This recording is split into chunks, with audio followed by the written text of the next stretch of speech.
Hi guys, and welcome back. I'm Diane Deziel, and today I'm going to try to answer a lot of questions I get on my channel about my sewing machine. So stay with me and I'll show you everything I know about my industrial sewing machine.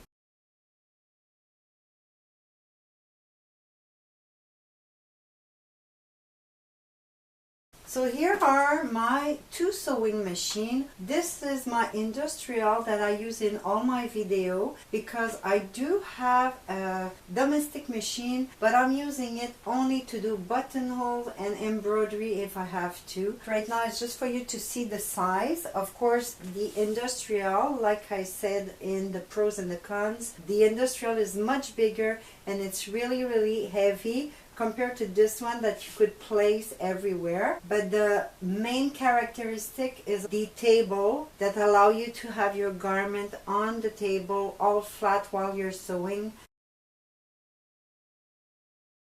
Now let's take an overview of the machine. You'll see that under the table you have two pedals. First, the pedal to use to sew. It's a bit like a car. You get used to it and you know how to press, how hard to press, how to release it. You have the knee pedal that allow you to lift the foot without leaving your work. In the back of the machine you have a big bar that could hold two threads, one that we use to do the bobbin and one to sew. Most of them also have a light that you could move around. These machines, just like the domestic one, need oil, but to put oil inside you have to lift them like that, and the oil is going to be inside there. It's very low maintenance. Now if we look at it a little bit from the back, you're going to see that there's a few holes here and there, and of course I use them all to put my screwdriver. The last thing I wanted to show you, the placement of the bar to lift the foot of your machine. Now here's a look at the under of my machine. I have my knee pedal right there, and that's where I attach my thread cutter. So it's always there ready to use. About that pedal to sew, you must know that you could adjust it with the bar. So you have the pedal right there, and there's adjustment here and there to adjust the height of your pedal. Now from the other side of the machine, you have the equipment to do the bobbin. The good thing about the industrial sewing machine is that you could do the bobbin while you're sewing, so you could already prepare your bobbin ahead. And to thread it, it's very simple. You just go through the tension disc, so between the two little discs, and then there's one hole to guide your thread, and you go from the left to the right. You have this little handle that you push, and then you just go with your thread a little bit around the bobbin. And I'm going to start the machine now and show you how it works. My bobbin didn't stop, it continued on the side. So I show it like that because it could happen to you if you buy a machine, maybe it's not well adjusted. The bobbin should release when it's full. It should just release and go back like that. You don't have to do nothing. If you do have an industrial machine and this bobbin doesn't stop at the right point, it continue after it's full, you could adjust it with this screw over here. You have to make sure that it stops when it's full and it releases the bobbin. Now let's see again with a little adjustment. So I'm pushing, turning a few turns, and let's try.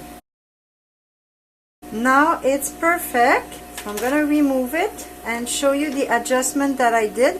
First of all, the canet should not be more full than this, so you have no problem to put it in your bobbin case. The major adjustment that you have to do is with this screw over here. You have to make sure that when you put the bobbin in, the little bar here is centered and that it goes a little bit inside the bobbin.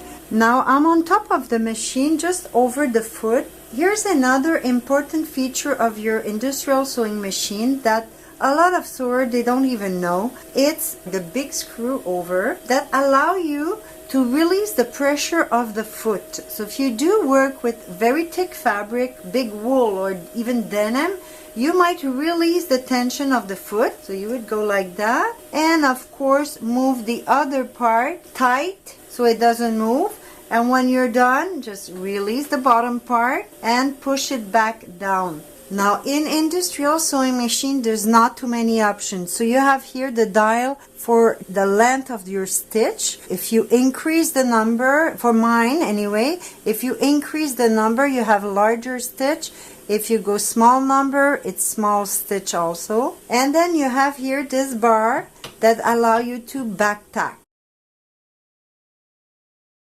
The first thing about threading is to place your bobbin on one of the little stands and bring your thread towards the top to grab the first hook. Then it's coming down to your machine. Now on top of your machine, you're going to have a little bar like that with 2 to 3 holes, and you're going to thread from the right to the left. I'm going to go through my 2 holes. This is giving a little tension to your thread, because the more twists you have, the tighter is going to be the thread. After the first guide, you're going to go to the second one. My little bar is going down, but sometimes it is going up, and you could also even move it if you want. On that little bar, there's 2 to 3 holes also, and again, it does change the tension, so you don't have to use them all. Thread it from the right to the left. I have 3 holes, but I'm going to use only 2 of them, the top one and the bottom one, both of them right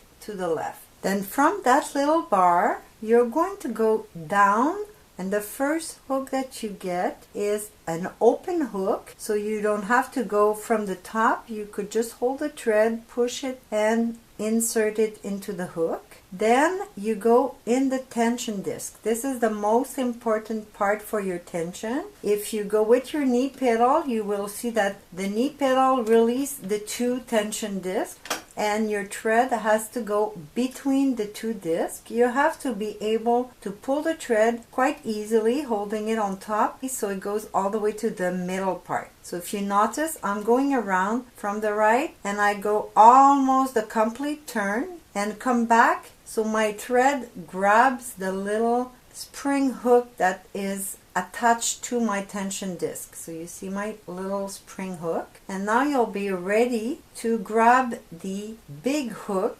That one is also a piece that is moving with your knee pedal. You go under that big hook, and you're going to go through again that little open hook. Now my thread is going towards the top, and we're going to be ready to put it into the moving bar that we have under this little metal thing. And this moving bar is moving when you're sewing, so you could bring it up or down to thread it, and it's a little hole that you're going to go through from the right to the left.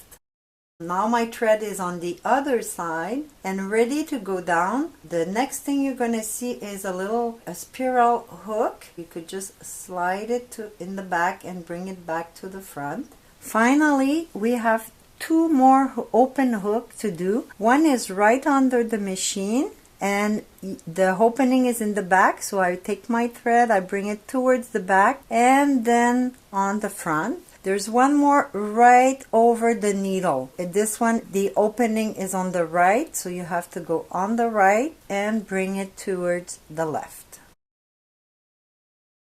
The last thing to do will be to thread your needle from the left to the right. Now just a little word about the bobbin and the needle to use with your sewing machine. First, the bobbin, that is thinner. If you have an industrial machine, they're much thicker for domestic one, so you cannot mix and match, keep them separate. Then for the needle, the domestic sewing machine, I always have a flat side, so that's how you know which is which. The domestic one, you have to put the groove in the front and thread towards the back, while the industrial, you put the groove outside and the little bump goes inside the machine, and you're threading your needle from the left to the right. Now some other things that I keep very close when I'm sewing is a little measuring ruler for my hems. I also have a little pin cushion that I did myself, and I insert a little magnet so it's there ready to use. I have my magnet for the seam allowance to control the width, and maybe you notice in my video that I always have a thread cutter. Here's the last thing I want to share with you today. It's how I organize my thread in my workshop. I did bought a piece of pressed wood that already had the little hole. It's something that they sell for guys to organize the tools in their garage. To lift it up a little bit, I had to put two little pieces of wood, one on top and one at the bottom. So there's a little space between my pressed wood and my wall at the same place. I bought those little hooks, specially made to go with that pressed wood. It's really easy to install, and you could move them around as you wish, and they're the perfect size to hold your thread. That's it for today. I hope this video will be helpful. I see you next time. Thanks for watching.